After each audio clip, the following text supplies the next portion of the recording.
This is the news on 92.3 Nigeria Info.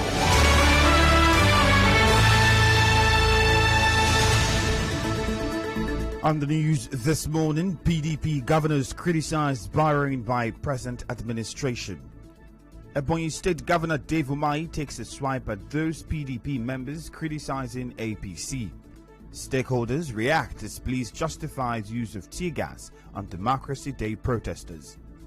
Governor Wike expected to swear in elected local government chairman this week. On the foreign scene, NATO warns of military challenge posed by China. I am Ifiemi Andrew.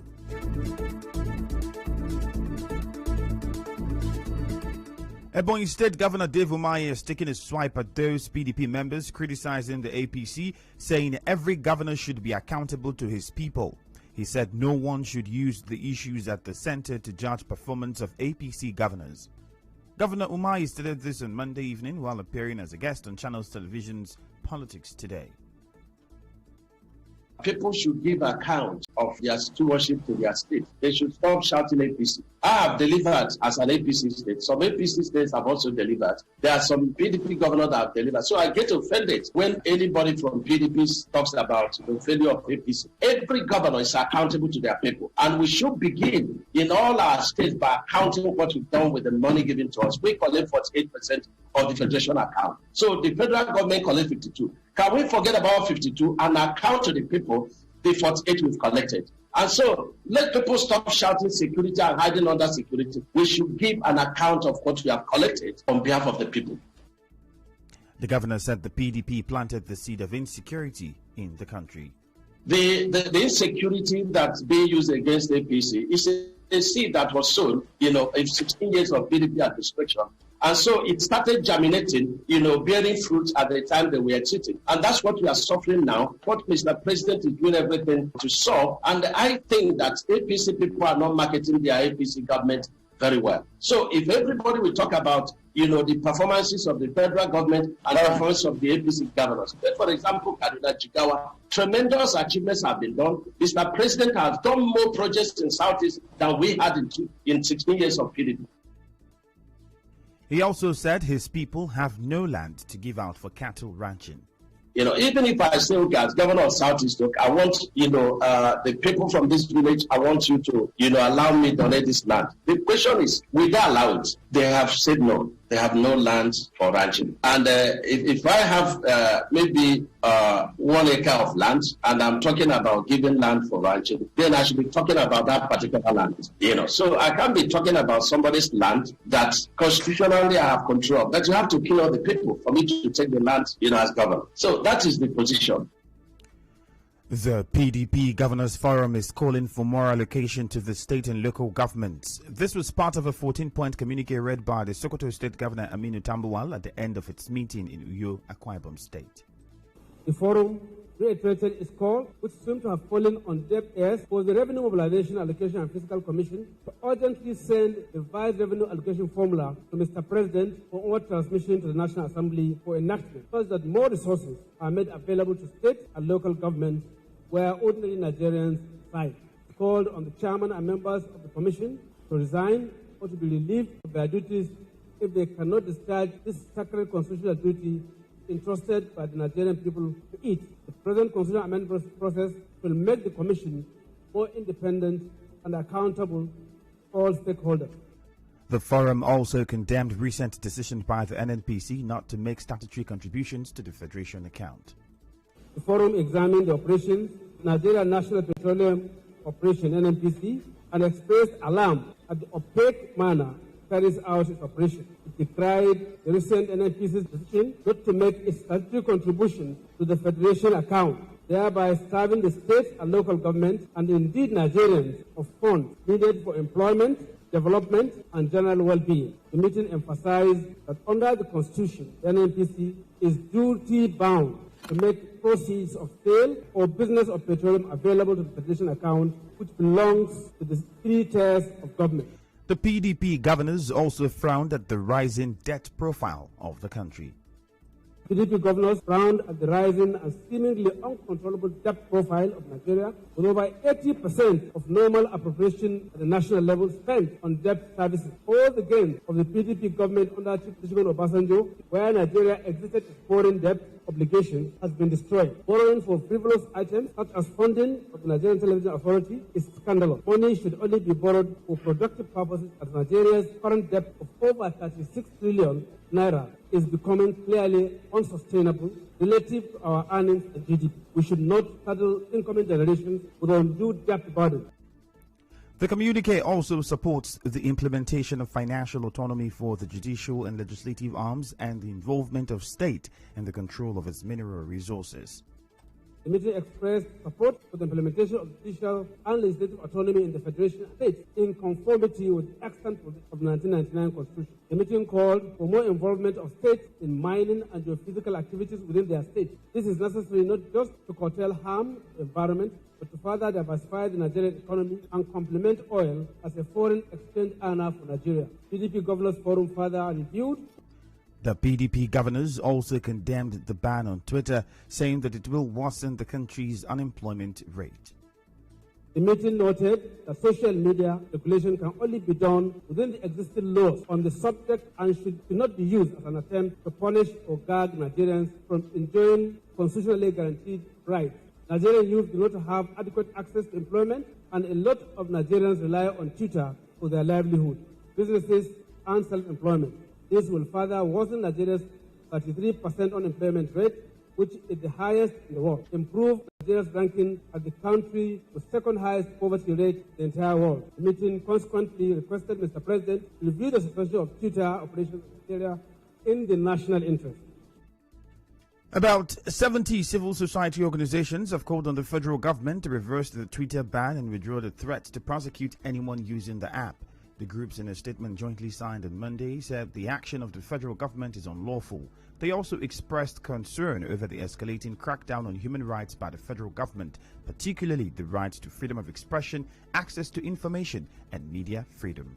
We go on a short break now. When we return, the news continues. Stay tuned.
Stakeholders have been speaking on the use of tear gas by the police to disperse protesters on Democracy Day. The police spokesman Frank Ombat defended the use of tear gas by officers, saying it is in line with international best practice of dispersing violent protest. But the national president of Committee for the Defense of Human Rights, Dr. Osage Obayuwana, told correspondent Sebiruwari that there have been more human rights abuses under this current administration.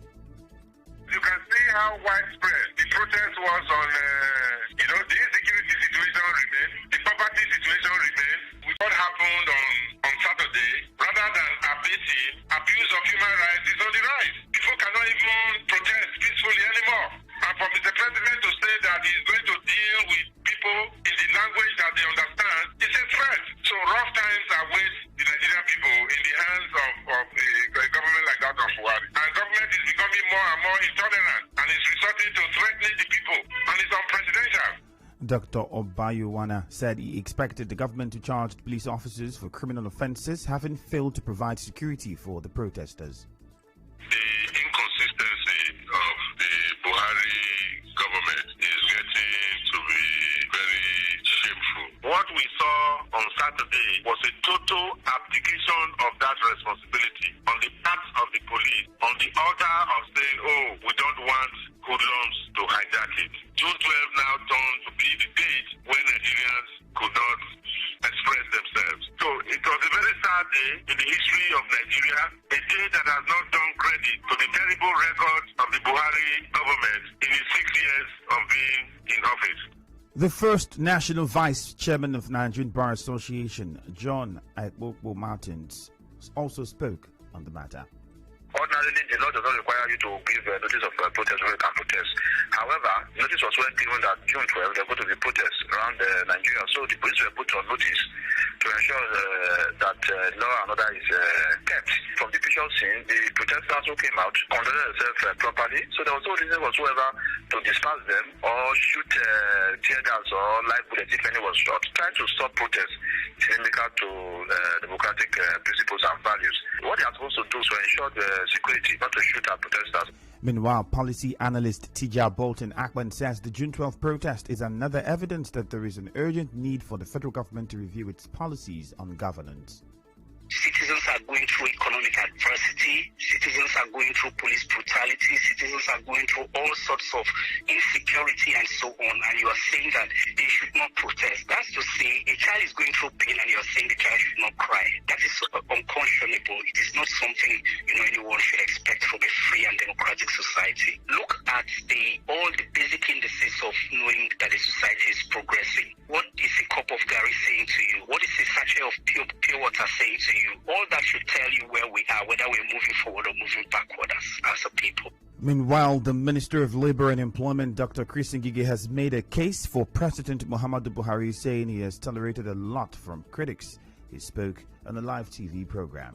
There must be a limit to politicking. If a government have done well, if a president have done well, we'll give my colleagues there. Areas have not done well, point them out and discuss.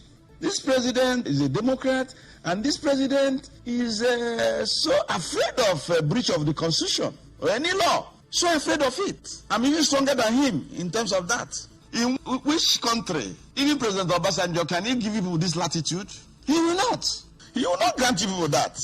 So this president is not a willing horse, and people want to ride him to death. No. Ngige believes that an Igbo president should emerge in 2023, saying it will reduce feelings of marginalization. The youths of Bonny Kingdom under the aegis of Bonny Youth Federation have denied claims by some indigents of Finima community that last week protest at the entrance of the Nigeria Liquid Natural Gas (NLNG) was due to marginalization in employment opportunities. President of Bonny Youth Federation Emmanuel Finecountry at a media briefing in Bonny said the people of Finima community have never been denied their rights and privileges in employment opportunities. He said the Finima community have a representative at the People Bonny Integrated Recruitment Center. He, however, called on the youths to continue to maintain the relative peace in the area for the interest of the communities. Our vehicles were badly damaged. Most of the youths that were there sustained various injuries. But whichever way we will say peace should return to Bonny Kingdom, we are still asking that all youths be peaceful be law-abiding, allow security agencies to do their job. 37 is here. We have a king that must be respected. We are all Bonny people. No Finima, no Peter Side, no Abalamabie. We are Bonny people and we must remain one. So we are using this medium to call on all youths, both home and in diaspora, those that are beating the drums of war. Please, we will ask you to stop at this point. Enough is enough. The president of Bonny Youth Federation, Emmanuel Finecountry, also encouraged anyone or group that is aggrieved to channel their grievances to the traditional leaders of the kingdom. I will use this medium to call on well-meaning citizens of Bonny Kingdom. Please do not begin to preach hate speeches. Do not incite youths against youths. It is totally wrong. If you have any issue, you channel it to the appropriate quarter. It will be taken care of. We have a king. Put your issues before him. It will be addressed amicably. Also speaking, Chairman of Bonny Integrated Recruitment Center, Dagogo Fayofori Jumbo, denied that Bonny youths were responsible for the attack on Finima youths during the protest. My member, Honorable Ase Attorney, was the person that called me. The chairman, please, he's hearing that I'm coming to IA Gate. And with that, please, if I'm coming to IA Gate, please, I should hold brief. I shouldn't come to IA Gate. We have to stay put to return back to our various houses. But it's so quite unfortunate that we keep hearing on news that I, Dagogo Fayofori Jumbo, and the Palace Chief Security, which is Amoku Sedebo, Sodi Donald Pep, sponsored the attack on Finima residents. It's so funny. At least the pressmen will see our sons and daughters that are being injured for reason based known to our people, our village people, which is Finima village. Recall that several persons from Finima communities were injured after a peaceful protest of the community at the entrance of the NLNG was disrupted by hoodlums. Governor Nyesom Wike is expected to swear in the elected 23 local government council chairmen this week. This is as the tenure of the present council chairman expires. About 9 out of the 23 outgoing council chairmen are returning to office after they were re-elected during the April 17 council elections. Still ahead, JAM asks applicants to complete Ifiemi registration today. Stay tuned.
The Joint Admissions and Matriculation Board JAM has called on applicants who have been cleared to complete their registration for the 2021 UTME today. JAM's head of media, Dr. Fabian Benjamin, in a statement yesterday said designated registration center for each candidate have been forwarded to candidates' phones and is available on the JAM website www.jam.gov.ng.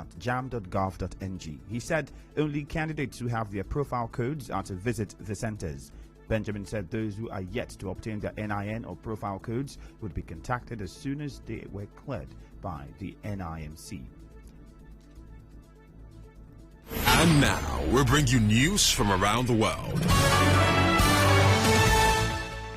NATO leaders meeting for a summit in Brussels have warned of the military threat posed by China, saying its behavior is a systematic challenge.